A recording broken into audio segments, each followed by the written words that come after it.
Hello viewers, welcome back to my channel. আজ আমি নতুন ভ্যারাইটির বোগেনভেলিয়া নিয়ে চলে এসেছি। ভিডিওটি প্রথম থেকে শেষ পর্যন্ত মন দিয়ে দেখুন। মেঘলা ওয়েদার, সাথে হালকা ফুরফুরে বাতাস বইছে, সকালে পাখির ডাক। আর যদি এত সুন্দর বোগেনভেলিয়া সকাল সকাল দর্শন করা যায়, মনটা খুবই ভালো হয়ে যায়।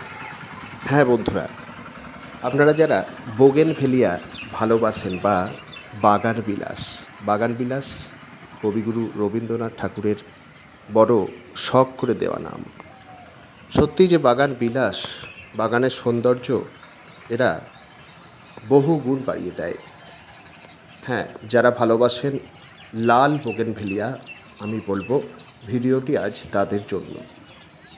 এই যে ভ্যারাইটিটা দেখছেন, এটা খুব rare variety bougainvillea flame ID, যেটার কালার হচ্ছে রেড।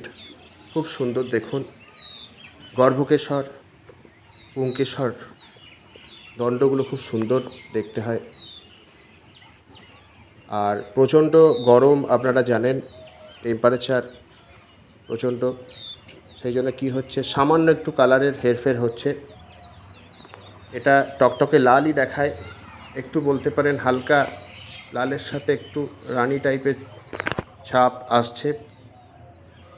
এটা কোনো ব্যাপার না, আবার যখন টেম্পারেচার কমে যাবে আবার দেখবেন টকটকে লাল হয়ে গেছে।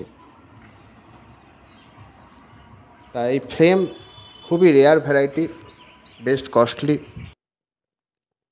বেশ মূল্যবান এই ফ্লেম।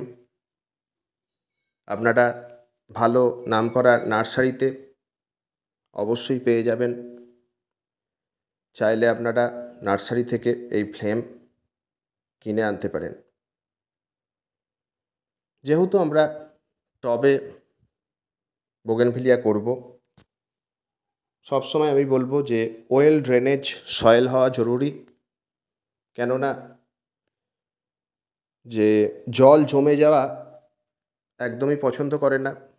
আর জল জমে যাওয়া থেকে কি হতে পারে, গাছের রুট পচে গাছের মৃত্যু ঘটতে পারে।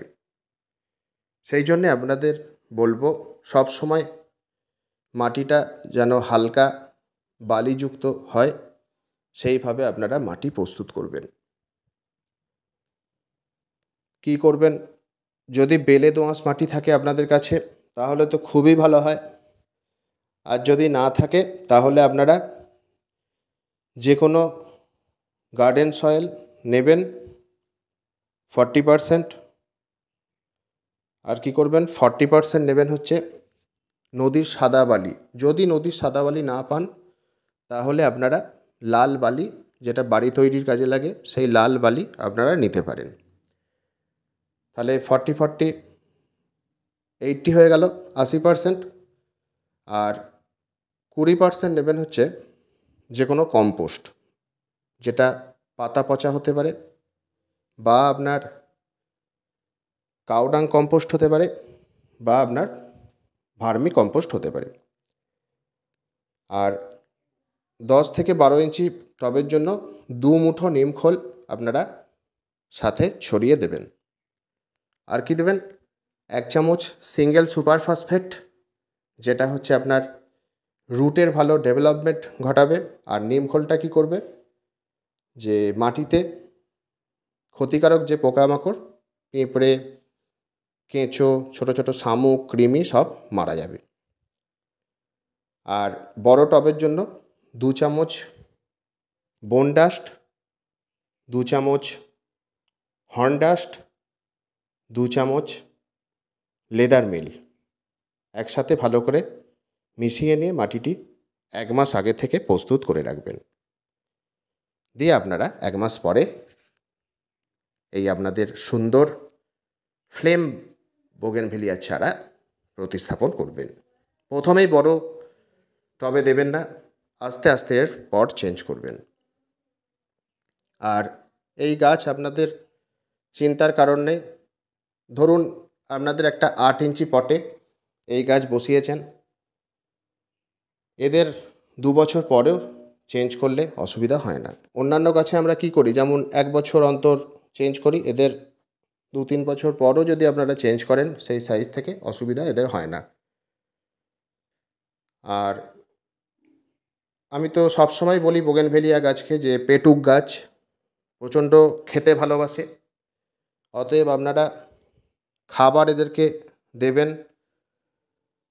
মাসে 2 বার জৈব সার।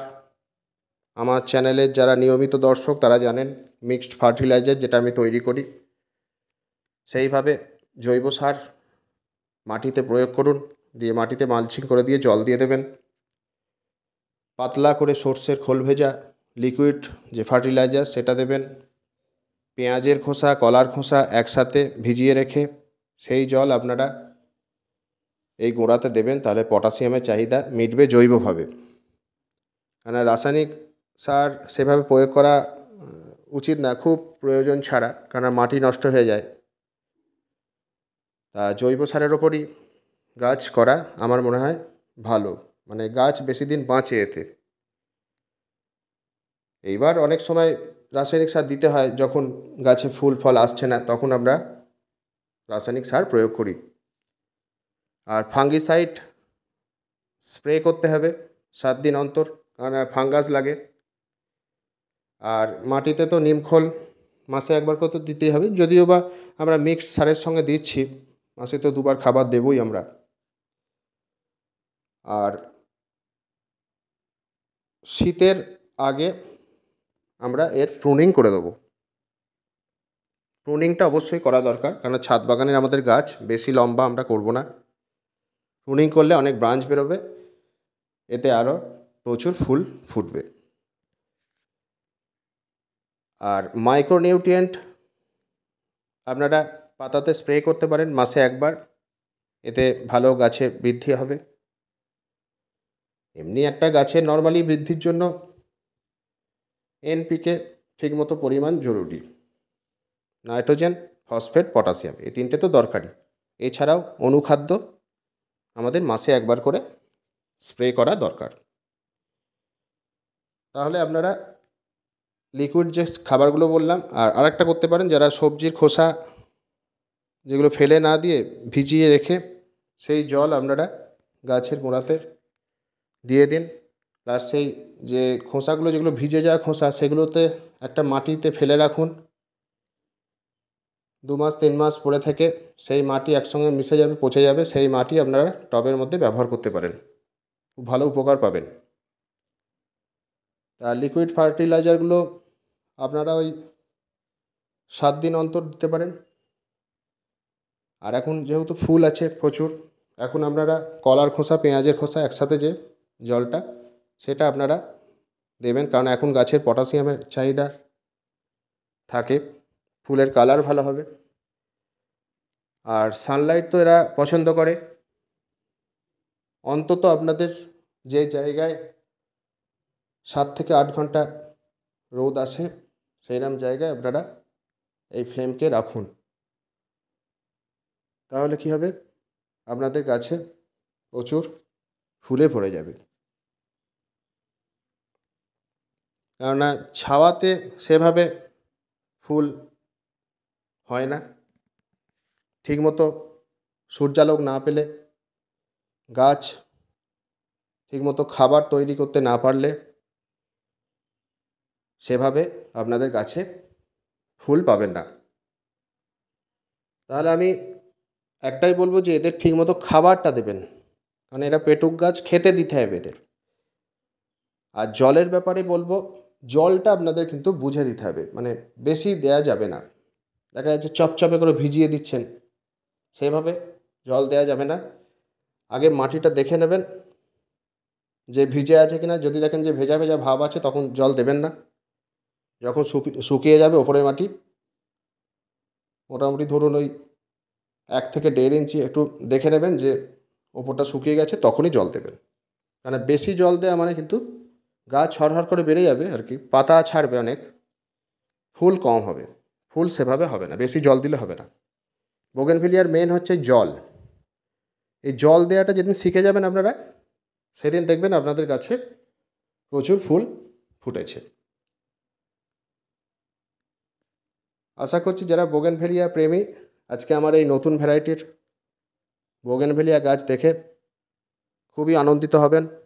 আর বিশেষ করে যাদের লাল রং প্রিয়, এই রেড ফ্লেম দেখে আশা করছি খুব আনন্দিত হবেন। আর ফাঙ্গিসাইডটা অবশ্যই স্প্রে করবেন যাতে ফাঙ্গাসের উপদ্রব না হয়। আসলে বোগেনভেলিয়ার কিছু কিছু রেয়ার ভ্যারাইটি আছে যাদের একটুখানি ফাঙ্গাস অ্যাটাক হয়, নাহলে সেভাবে খুব শক্তিশালী গাছ।